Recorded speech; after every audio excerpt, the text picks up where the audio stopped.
नमस्कार। आज हम जानेंगे छठे श्लोक का अर्थ।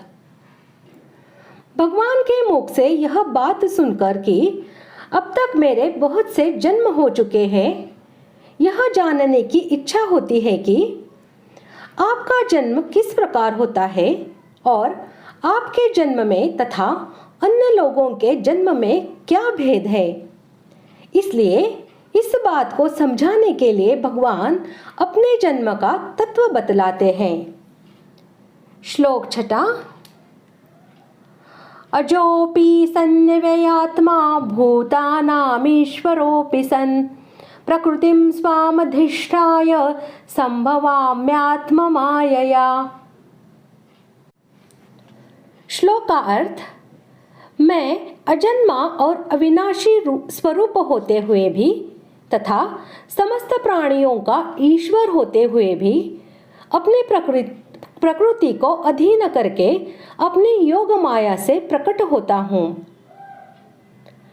अजोपि सन्निव्ययात्मा, इस पद से भगवान ने यह भाव दिखलाया है कि यद्यपि मैं अजन्मा और अविनाशी हूँ, वास्तव में मेरा जन्म और विनाश कभी नहीं होता, तो भी मैं साधारण व्यक्ति की भांति जन्मता और विनष्ट होता सा प्रतीत होता हूँ।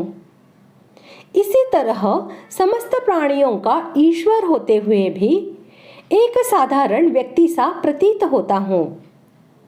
अभिप्राय यह है कि मेरे अवतार तत्व को न समझने वाले लोग, जब मैं मत्स्य, कच्छप, वराह और मनुष्य आदि रूप में प्रकट होता हूँ, तब मेरा जन्म हुआ मानते हैं, और जब मैं अंतर्धान हो जाता हूँ उस समय मेरा विनाश समझ लेते हैं, तथा जब मैं उस रूप में दिव्य लीला करता हूँ तब मुझे अपने जैसा ही साधारण व्यक्ति समझकर मेरा तिरस्कार करते हैं। वे बेचारे इस बात को नहीं समझ पाते कि ये सर्वशक्तिमान सर्वेश्वर नित्य शुद्ध बुद्ध मुक्त स्वभाव साक्षात पूर्ण ब्रह्म परमात्मा ही जगत का कल्याण करने के लिए इस रूप में प्रकट होकर दिव्य लीला कर रहे हैं, क्योंकि मैं उस समय अपने योग माया के पर्दे में छिपा रहता हूँ। मैं अपनी प्रकृति को अधीन करके अपने योग माया से प्रकट होता हूँ।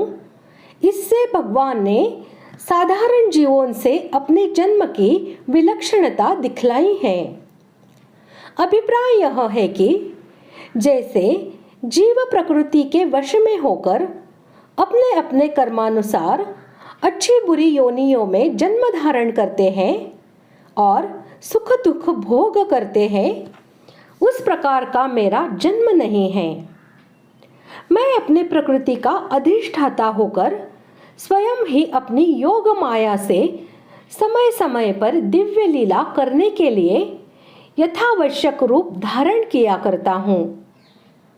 मेरा वह जन्म स्वतंत्र और दिव्य होता है, जीवों की भांति कर्मवश नहीं होता। साधारण जीवों के जन्म और मृत्यु उनके कर्मों के अनुसार होते हैं, उनके इच्छानुसार नहीं होते। उनको माता के गर्भ में रहकर कष्ट भोगना पड़ता है। जन्म के समय वे माता की कोख से शरीर सहित निकलते हैं। उसके बाद शनैः शनैः वृद्धि को प्राप्त होकर उस शरीर का नाश होने पर मर जाते हैं। पुनः कर्मानुसार दूसरी योनि में जन्म धारण करते हैं, किंतु भगवान का प्रकट और अंतर्धान होना इससे अत्यंत विलक्षण है और वह उनकी इच्छा पर निर्भर है। वे चाहे जब चाहे जहाँ चाहे जिस रूप में प्रकट और अंतर्धान हो सकते हैं। एक क्षण में छोटे से बड़े बन जाते हैं और बड़े से छोटे बन जाते हैं एवं इच्छानुसार रूप का परिवर्तन कर लेते हैं। इसका कारण यह है कि वे प्रकृति से बंधे नहीं हैं। प्रकृति ही उनकी इच्छा का अनुगमन करती है।